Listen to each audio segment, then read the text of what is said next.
Hi, it's Kris Crocker in the 4 News Now First Alert Weather Center on Thursday evening after an extremely busy day of storm tracking like I have never seen in all my years here at the station. And it was all about the gigantic hail. Take a look at this picture. I don't I really do not think we've ever had hail this size in the inland northwest. That is not a dime, that is a quarter. Tennis ball size hail. Oh, these are kind of flat hailstones. Matt Gray and I, maybe donut size hail. By the way, Matt, that's a mini donut. a Right mini there in the donut. corner. I think you're right. Taste?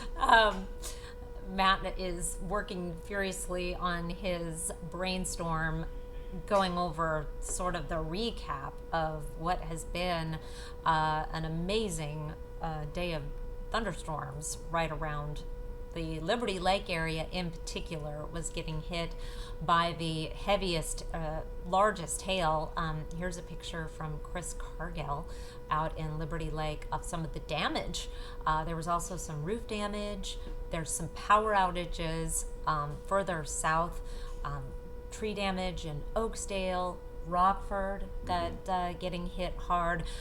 Basically, the storms developed over the Palouse, then made their or strengthened over the Palouse, and then as once they got into southern Spokane and Kootenai County, really ramped up with number of severe thunderstorm warnings and such.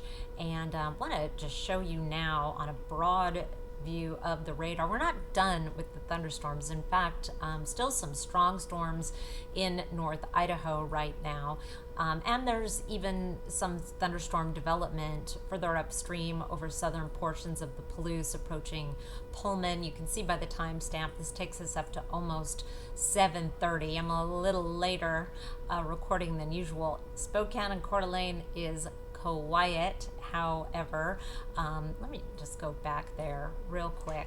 I meant to zoom in on the storms in North Idaho, and I do want to take a look at some of those because they are producing some hail right here to the northeast of Newport. We also have this storm just moving out of the Sandpoint area into the mountains there, but this Newport storm could impact areas around Ponderay and Sandpoint later this evening. And we'll have the chance of a stray rumble of thunder or two later this evening as well. But for the most part, things are going to continue to quiet down. Here's what's going on.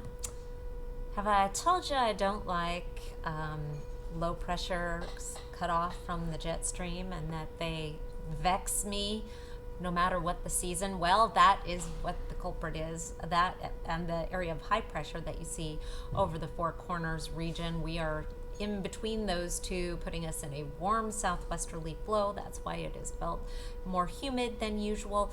And once again, tomorrow afternoon and evening, we'll start to see those thunderstorms popping up. It is very difficult to time and pinpoint the location, but the most likely spot for that activity is going to be the southern panhandle coming out of the Blue Mountains, Camas Prairie, LC Valley, and from the east slopes of the northern Cascades through northeast Washington and North Idaho. Overnight lows tonight will be down in the 50s and 60s. It's going to be hot tomorrow. We'll be in the 90s and triple digits. And in your planning forecast, isolated thunderstorms possible through Saturday morning. And then we're going to have a nice quiet weekend with temperatures in the 80s. Then we start warming up again. Looks like we could be close to triple digit heat on Wednesday and Thursday. So there you have it. Thanks so much for watching. I appreciate you. Hope that 4 News Now First Alert Weather app is keeping you safe. And I tell you, the people who had that app were getting the warnings. Put the push alerts on, and it will let you know right away, hey, you should pay attention to the weather. We got something happening. So thanks again for watching, and I'll certainly update you if need be. Otherwise, maybe I'll see you tonight on 4 News Now Nightside at 11 o'clock.